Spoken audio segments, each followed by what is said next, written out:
नहीं करोगे तो लिखा जाएगा नाम आपका। और जब बदलेंगे सरकारें मौका मिलेंगी तो ऐसा रगड़ेंगे कि आपको ये रगड़ाई जो है बहुत दिनों तक याद रहेगी। और ये रगड़ाई इसलिए याद रहेगी, इसलिए नहीं कि आपसे कोई दुश्मनी है, इसलिए क्योंकि आपने कुर्सी पर बैठ के काम नहीं किया उन लोगों का जिनके लिए आपको कुर्सी पर बिठाया गया। अब ये मत समझना कि अनाथ है, अब ये मत समझना इनको कोई पूछने वाला नहीं है। गलत फहमी दिमाग से निकाल कर रखना। एडमिनिस्ट्रेशन और पुलिस के लोग बिल्कुल मत समझना, जो अच्छे अधिकारी होंगे उनका हम सम्मान करेंगे।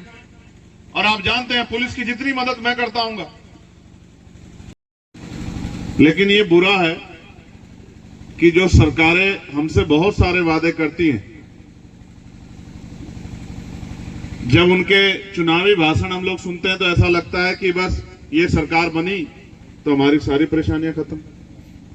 किसानों की, नौजवानों की, गरीबों की, हर वर्ग की सरकारें आजादी के बाद से अब तक बनती भी रही, लेकिन फिर भी बहुत बड़े पैमाने पे बदलाव नहीं हुआ। आप उदाहरण के तौर पे अपना गांव देखना, मैं इस बात को बहुत जगह कहता हूं, इसी गांव को जाते हुए आप लोग भी देखना, आपको इस गांव में 20-30% मकान ऐसे मिलेंगे जिन पे प्लस्तर नहीं होगा। और ये मकान उनको देख के आपको लग जाएगा कि अभी के 5, 7, 10 साल के अंदर बने, उससे पहले वो कच्चे मकानों में पता नहीं कैसे कैसे जीवन यापन कर रहे। क्योंकि ये दुख का विषय है तो बहुत चुनावी बात तो नहीं मैं करने वाला, मगर मैं आपसे कहना चाहता हूं आज हमें इस परिवार के साथ खड़े होना, और सिर्फ इसलिए नहीं खड़े होना कि ये हमारी जाति के हैं या हमारे पड़ोस के हैं या हमारे क्षेत्र के हैं, इसलिए खड़े होना है कि इनके परिवार के साथ अन्याय हुआ है। और सिर्फ एक जाति को नहीं, हर उस व्यक्ति को इनके साथ खड़ा होना चाहिए जो इंसानियत को मानता है, जो ये मानता है कि इनके साथ गलत हुआ है और जो चाहता है कि दोबारा किसी के साथ ऐसा ना हो। जिन लोगों ने किया उस समाज से भी मेरी ये प्रार्थना है कि उनको भी अपने बच्चों की तरफ देखना चाहिए कि उनके बच्चे किस ओर जा रहे हैं। उनको शायद ये नहीं पता होगा कि ये अपराध करने के बाद अब उनके बच्चों को क्या भुगतना पड़ेगा। आजकल माँ बाप का अंकुश कम हो गया, बड़ों की बात मानना बंद हो गया। चाचा ताऊ को कोई कुछ समझता नहीं, माँ बाप को नहीं कुछ समझता, चाचा ताऊ क्या बेचते हैं, गांव के आसपास के अड़ोस पड़ोस के बड़े क्या बेचते हैं, उनको तो कोई कुछ समझता ही नहीं। ये जो बदलाव हुआ है पिछले 15-20 सालों में, इसका खामियाजा भी समाज को भुगतना पड़ रहा है। हालांकि ये भी सच है कि गरीब पे अत्याचार करते हुए अमीर ये सोचता नहीं ताकतवर कि भाई क्या होगा, क्योंकि उसको लगता है गरीब पे अत्याचार करना उसका हक है। मगर मैं आपको एक ही बात कह सकता हूं, पहले ये रोज होते थे, हर दूसरे दिन हम लोग अखबार में पढ़ते थे, टीवी में सुनते थे, तीसरे दिन सुनते थे, लेकिन पिछले 7-8 सालों में इसमें कमी आई है। अब अगर कहीं कुछ होता है तो लोग भी जाते हैं, बात भी खड़ी होती है। क्या 10 साल पहले ऐसे इकट्ठे होते थे किसी के जाने आने पे? बता, नहीं होते थे ना। एक बड़ा बदलाव हुआ है, समाज ने आपस में एकजुट होना शुरू किया है और भाईचारा भी बना। ऐसा नहीं कि भाईचारा नहीं बना। आज यहाँ मैं नहीं कह सकता किस किस जाति के लोग नहीं होंगे। यहाँ जाट समाज के भी लोग होंगे, यहाँ गुजर समाज के भी होंगे, सैनी समाज के भी होंगे, पाल समाज के भी होंगे, यहाँ मुस्लिम समाज के भी होंगे, या अन्य समाज के भी होंगे। तो आज ये सब लोग इसलिए इकट्ठा हुए हैं कि ये नहीं चाहते इस तरह की हिंसा हमारे क्षेत्र में बढ़े। लेकिन ये भी एक सवाल है कि जब अच्छे अधिकारी नहीं होंगे और उनका व्यवहार जनता के प्रति अच्छा नहीं होगा तो इसका खामियाजा भी लोगों को भुगतना पड़ेगा। जब अधिकारी अपना जमीर बेच के और चंद पैसों में अपराधियों को संरक्षण देंगे तो इसका खामियाजा भी गरीबों को भुगतना पड़ेगा। जब अपराधी जनता से गुलामों जैसा व्यवहार करेंगे और जनता को पैरों की जूती समझेंगे तो इसका खामियाजा भी जनता को भुगतना पड़ेगा। और ये अधिकारी इसलिए बेलगाम हो गए हैं क्योंकि इनको लगता है कि जनता उनका कुछ नहीं बिगाड़ सकती। क्या कर लेगी, उल्टा कोई बोलेगा इनके खिलाफ मुकदमा लिख देंगे। जैसे एक अधिकारी के बारे में पता लगा कि वो थाने में उन्होंने कहा कि तुम्हारे खिलाफ 307 का मुकदमा लिख दूंगा, लिख दे आजा मुकदमा। ये बात हकीकत में है, ये व्यवहार ठीक नहीं है। ये व्यवहार किसी भी कीमत पे सीओ साहब ठीक नहीं है। ऐसे व्यवहार की अपेक्षा हम लोग पुलिस से नहीं करते और कोई पीड़ित नहीं करता इस व्यवहार की अपेक्षा कि वो थाने में जाए और थाने बैठा जज को कहे कि तेरे खिलाफ भी मुकदमा लिख दूंगा। ये व्यवहार की अपेक्षा हम नहीं करते। और हमारे लोग हिंसा से कोसों दूर रहते हैं। नहीं लोग हमारे लोग हिंसा का हिस्सा बनते क्योंकि हम जानते हैं कि अगर हिंसा होगी तो हमारा ही नुकसान होगा, मरेंगे भी हम और कार्रवाई भी हम पे होगी। और हो सकता है मरने के बाद हमारे परिवारों को वो सब चीजें झेलना पड़े, इसलिए हम नहीं करते ऐसी हिंसा, नहीं हिंसा का साथ देते, हम नहीं करते किसी में हमला। लेकिन मैं स्पष्ट तौर पे कहूंगा कि अधिकारी अपने रवैये में बदलाव करें, और नहीं बदलाव करेंगे तो ये याद रखना सरकारें आती जाती रहेंगी। और ऐसा नहीं कि हम सड़क पे ही रहेंगे। 1 साल पहले बहुत अधिकारी हमसे कहते थे कि क्या चंद्रशेखर अभी तो बहुत समय लगेगा। मैं कहता था कि जिस दिन समाज मेरे साथ खड़ा होगा उस दिन देखना बदलाव हो जाएगा। और 1 साल में देखो बात कहां से कहां चली गई है। जो सड़कों में था उसको समाज ने, इस तमाम गरीब समाज ने दिल्ली भेज दिया है। और याद रखना, अगर इनका हाथ ऐसे ही मेरे सर पे रहा मौका, तो यहाँ मीरापुर में भी कोशिश की थी हमारे लोगों ने। मैं धन्यवाद दूंगा आप सब लोगों का कि आपने भरोसा दिखाया हम लोगों के ऊपर।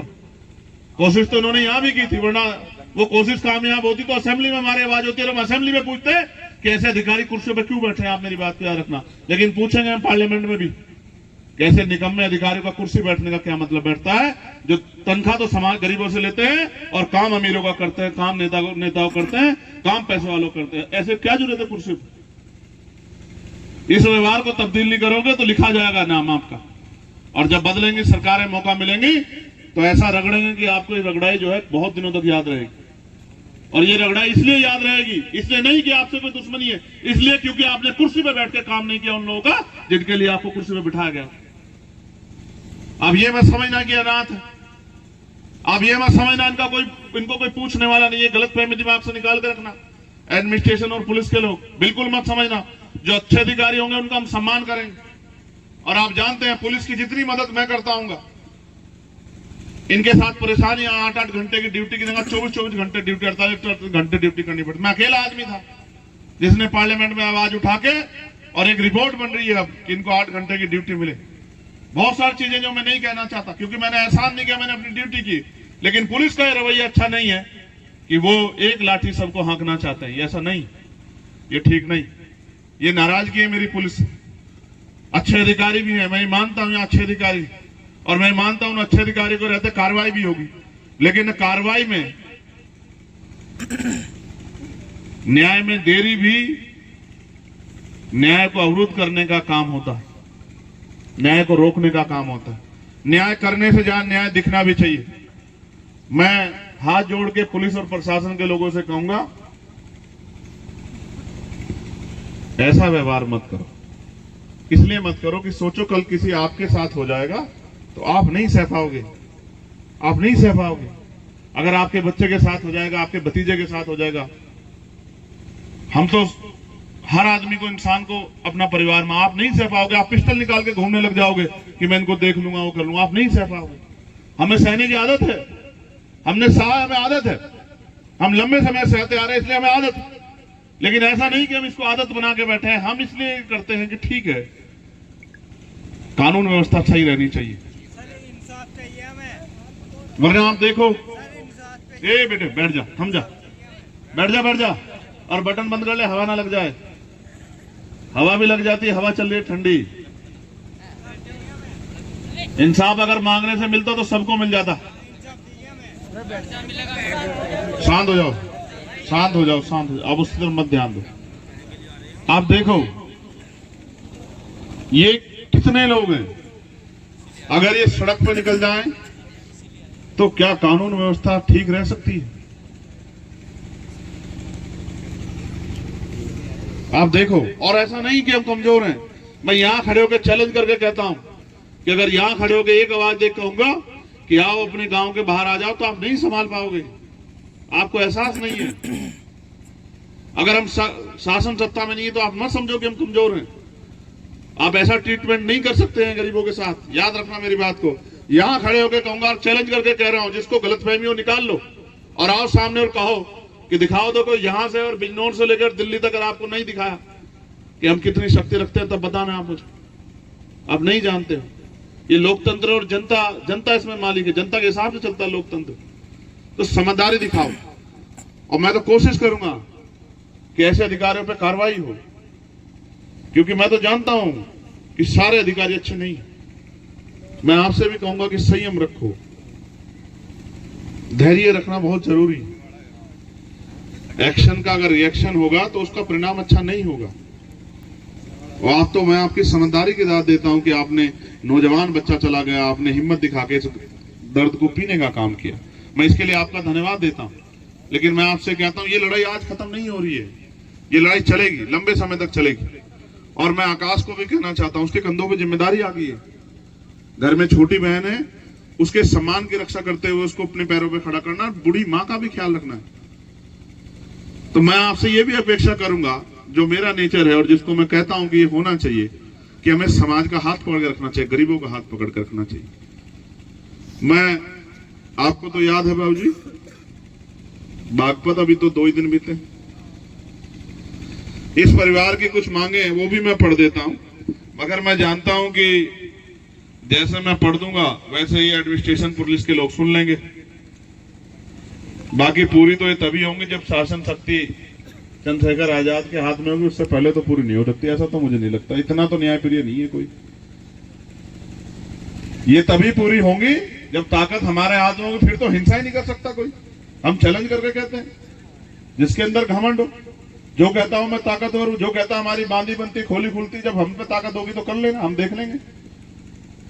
जो जैसा अपने आप को तुरंत खा समझता है उससे भी मिलेंगे। तो मैं परिवार की जो मांगे हैं, परिवार की नहीं समाज की मांगे हैं। पढ़ूं भाई जी, हाथ उठा के बताओ, पढ़ूं? ठीक है। पहली मांग ये है कि दोषियों की तुरंत गिरफ्तारी की जाए। एक सम्मानित अधिकारी हमारे यहाँ सीओ साहब जो आईओबी खड़े हैं, कितने दिन में करेंगे गिरफ्तारी बताइए? तुम लोग चुप रहो, तुम कहो तो मैं रख दूं माइक। तुम लोग बात करना चाहते हो? नहीं, नीचे हो जाए यार, दूर से दिख रहा। शांत हो जाओ।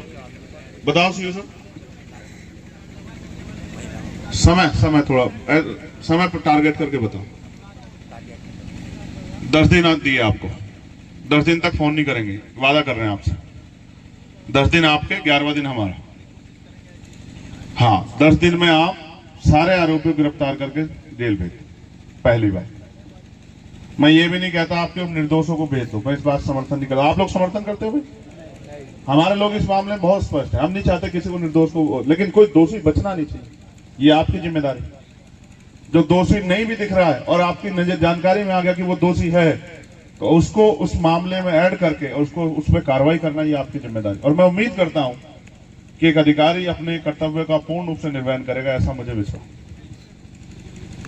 दूसरा, हमारे लोगों के खिलाफ यहां मुकदमे दर्ज हुए, मैं उस समय की घटना की उसको समझता हूं। और आप, मेरा अनुभव है, ये तो कुछ नहीं, सामने से गोली चल के और बहुत बड़ी बड़ी घटनाएं घट जाती जब किसी का मरता है, ये बड़ा तकलीफ है। मैं इसमें भी आपसे अपील करूंगा कि इस मामले का भी आप लोग संज्ञान लें। और हमारी तरफ से आपसे प्रार्थना है कि समय प्रतिक्रिया बहुत नुकसान नहीं हुआ है, उसी नुकसान के आधार पर कार्रवाई की जाए। ऐसा ना किया जाए कि जिसमें समाज में असंतोष पैदा हो जाए, वो अच्छा नहीं। क्योंकि मैं इसका एक प्रथम पहलू भी कह देता हूं कि अगर आपकी पुलिस तत्पर होती और अगर आपके थाना अध्यक्ष से लेके थाने के लोग, क्योंकि जो कुछ होता है पुलिस की निगरानी में होता है, यहां अगर एक मोटरसाइकिल भी इधर से उधर जाती है तो पुलिस की जानकारी में होती, और नहीं होती तो लग जाती। अगर इस तरह का कोई स्ट्रक्चर बन रहा था, क्योंकि षड्यंत्र सोचा समझा, और पुलिस का उसका निगाह नहीं है, तो ये भी पुलिस का फेलियर है। होना तो ये चाहिए था कि यहाँ के जो एसएचओ है, तत्काल यहाँ के एसएसपी को, उनको तत्काल सस्पेंड करके उनको लाइन हाजिर करना चाहिए था कि तेरे बस का नहीं है ये थाना चलाना, तेरे यहाँ सरेआम मर्डर हो रहे, क्या कर रहे हैं?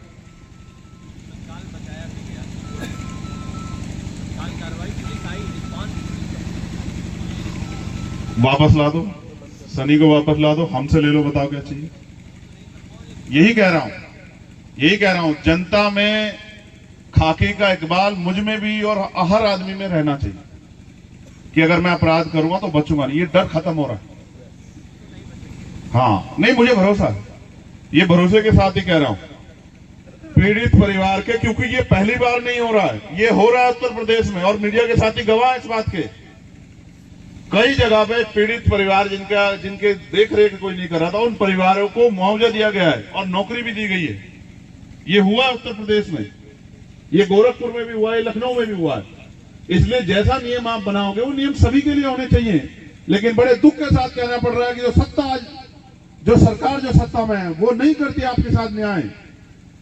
वो तो थोड़ा सा मौसम बदल गया, वरना आपको याद होगा कि मुख्यमंत्री तो कमजोर वर्ग के लोग, दलित पिछड़ों को अपने दफ्तर में बुलाते थे तो पहले साबुन देते थे कि हाथ पैर धो के नहा धो के तब आना। याद है नहीं याद है आप लोगों को? जिनको आपसे इतना घृणा हो वो आपको न्याय दे देंगे, आपको लगता है? इनकी मीठी बातों में मत जाया करो जब ये आपके यहाँ के मीठी बातें करते हैं कि ये है वो है। समझो, याद रखो इतिहास को कि ये वही मुख्यमंत्री हैं जिन्होंने अपने कार्यालय में गरीब महिलाओं को, दलितों को, पिछड़ों को, गरीबों को अपने दफ्तर में अपने पास बुलाने से पहले साबुन दिलवाए, इनको कहो नहा धो के आए। अब ऐसे इस तरह की मानसिकता के व्यक्ति, चाहे वो मुख्यमंत्री बन जाए या प्रधानमंत्री, मैं उम्मीद नहीं कर सकता कोई हमारे लोग से अन्याय करेंगे, लेकिन फिर भी क्योंकि पूरे समाज की मांग है, पूरे गरीब तबके की मांग है कि पीड़ित परिवार को किसी एक सदस्य को सरकारी नौकरी दी जाए और उनके परिवार को कम से कम 1 करोड़ रुपए का मुआवजा दिया जाए। मिलना चाहिए नहीं मिलना चाहिए भाई? और पीड़ित परिवारजनों को शासन द्वारा सशस्त्र लाइसेंस की व्यवस्था कराई जानी चाहिए। ये तो आपके अधिकार क्षेत्र में अप्लाई, ठीक है। बाकी एक बात मुझसे भी सुन लो यार, सुनाओ। कब तक मुझसे मंगवाते रहोगे सरकारों से कि साहब ये मांग कर लो, ये मांग कर लो, ये मांग कर लो? किसान कितने दिन से बैठे, कौन सुनता है? पढ़े लिखे नौजवान बेरोजगार घूम रहे हैं, भर्तियों में घोटाला है, कौन सुनता है? महंगाई ने गरीबों की कमर तोड़ दी, कौन सुनता है? तो मैं ये बात आपको इसलिए भी कह रहा हूं कि हमें अपने संवैधानिक जिम्मेदारियों को निभाना चाहिए, मांग करनी चाहिए सरकार से, लेकिन ये भी हमें सोचना चाहिए कि जब तक हम ताकत में नहीं होंगे तब तक हमारा भला नहीं हो सकता। ये भी हमें सोचना चाहिए।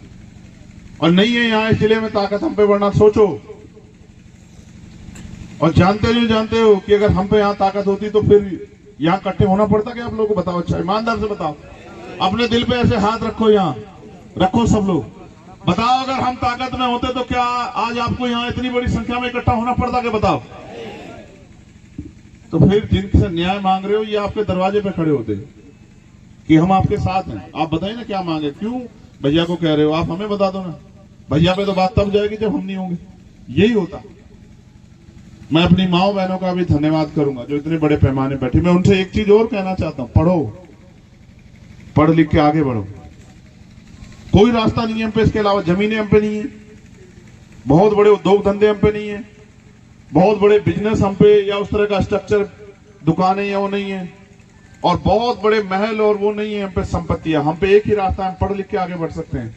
तो पढ़ो, खूब पढ़ के मेहनत करके पढ़ो और आगे बढ़ो, और अपने परिवार के सम्मान की रक्षा करो, उनको ताकत दो। और मैं नौजवानों को भी कहूंगा, कुछ नौजवानों से मेरी आज की नाराजगी है, उन पे नहीं कहना चाहता यहाँ मैं, लेकिन मैं हर नौजवान को कहूंगा कि अवसर मिला है संविधान में पढ़ने का, पढ़ो और पढ़ लिख के कुर्सी पे बैठने की कोशिश करो, और कुर्सी बैठ के न्याय करो, लोगों के साथ गरीबों की मदद करो, कोई बात नहीं। अपने परिवार को गरीबी, बेबसी, लाचारी से बाहर निकालो, अपने उनकी ताकत बनो, नशा छोड़ो, कुरीतियां छोड़ो, बुराइयां छोड़ो, इनसे बाहर निकल के तभी समाज आगे बढ़ सकता है, और कोई रास्ता नहीं है।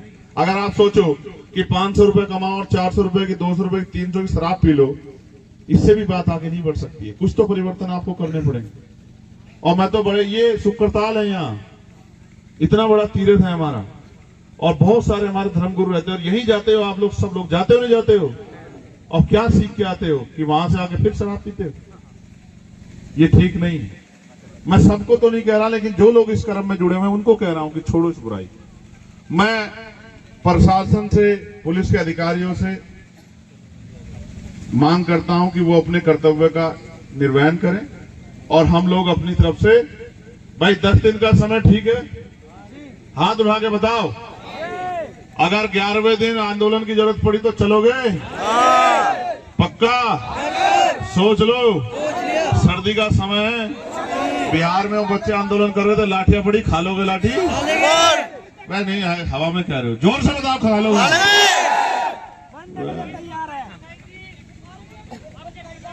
2 अप्रैल में दिखाई दी हमने। नहीं, आवाज क्या, मैं जरा जोर से बताओ। नहीं, मरने मारना रास्ता नहीं है। बार हुक्म करो। शांत हो जाओ। क्या कह रहे हो? 4 दिन का समय दो, बैठ जाओ, शांत हो जाओ।